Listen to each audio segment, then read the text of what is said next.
Welcome to Kukatpally Chandana brothers. ఈరోజు latest jewellery collections ఏంటో చూసేద్దాం. మీకు చూపించే ఇప్పుడు నల్లపూస దండలు చాలా లైట్ వెయిట్లో and different designs and unique డిజైన్స్తో చూపిస్తున్నాను అనమాట.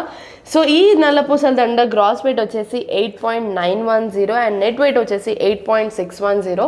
చాలా తక్కువ వెయిట్లో బ్యూటిఫుల్ నల్లపూసల దండ చూపిస్తున్నాను. సో వెస్టర్న్లో కానివ్వండి, ఫ్యాన్సీ శారీస్కి కానివ్వండి, ఇలాంటి నల్ల పూసల దండలు చాలా అందంగా కనిపిస్తాయి. సో నెక్స్ట్ డిజైన్ ఏంటో చూసేద్దాం పదండి. మీరు చూస్తున్న ఈ నల్ల పూసల దండ గ్రాస్ వెయిట్ వచ్చేసి 6.460, అలానే నెట్ వెయిట్ వచ్చేసి 6.230 అనమాట. సో డిజైన్ డీటెయిలింగ్స్లోకి వెళ్ళిపోదాం. సో నల్ల పూసల దండ మనకి బ్లాక్ బీడ్స్తోనే కాదు, కొంచెం డిఫరెంట్గా ఉండాలంటే రోడియం పాలిషింగ్తో చాలా బ్యూటిఫుల్గా డిజైన్ చేశారు. సో అంతా కూడా మనకి రోడియం పాలిషింగ్లో ఉంటుంది. ఎక్కువ మనము సీజెడ్స్ అలాంటివి యూజ్ చేస్తూ ఉంటారు నల్ల పూసల దండలో కానివ్వండి, లేదు అంటే నెక్లెసెస్లో కానివ్వండి, ఎలాగైనా కూడా సీజెడ్స్ ఎక్కువ యూజ్ చేస్తూ ఉంటారు. కాదంటే దీంట్లో మనకి రోడియం పాలిషింగ్ అనేది యూజ్ చేశారు. సో ఇలాంటి నల్లపూసల దండలు మనకి వెస్టర్న్లో కానివ్వండి, లేదు అంటే ఫ్యాన్సీ శారీస్లో కానివ్వండి, చాలా చాలా అందంగా కనిపిస్తూ ఉంటాయి. నెక్స్ట్ డిజైన్ ఏంటో చూసేద్దాం పదండి.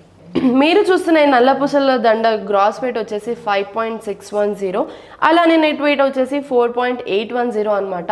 కొంచెం డిఫరెంట్గా ఏంటి అని అంటే మధ్యలో డాన్సింగ్ బీట్ అనేది ఇచ్చేసారు, డాన్సింగ్ బాల్ డిజైన్ అంతా కూడా మనకి బాల్స్ వచ్చేసి మనకి రోడియం పాలిషింగ్లో వచ్చేసింది. అలానే మన హార్ట్ షేప్లో చూసుకున్నట్టయితే మనం అంతా కూడా సీజెడ్స్ యూజ్ చేసామన్నమాట.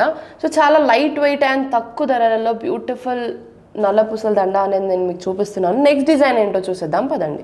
చూసారు కదా, మా లేటెస్ట్ కలెక్షన్స్ మీకు నచ్చినట్టయితే స్క్రీన్ మీద ఉన్న నంబర్కి కాంటాక్ట్ అవ్వండి, లేదా మా స్టోర్కి విజిట్ అవ్వాలనుకుంటే కుకట్పల్లి చందన బ్రదర్స్, పిల్లర్ నంబర్ A735 ఆపోజిట్లోనే ఉంది. Please follow our social media account. అలానే మా డిస్క్రిప్షన్లో ఒక లింక్ ఉంటుంది, ఆ లింక్ని సబ్స్క్రైబ్ చేసుకుంటే మా డైలీ అప్డేట్స్ మీ దాకా వస్తాయి.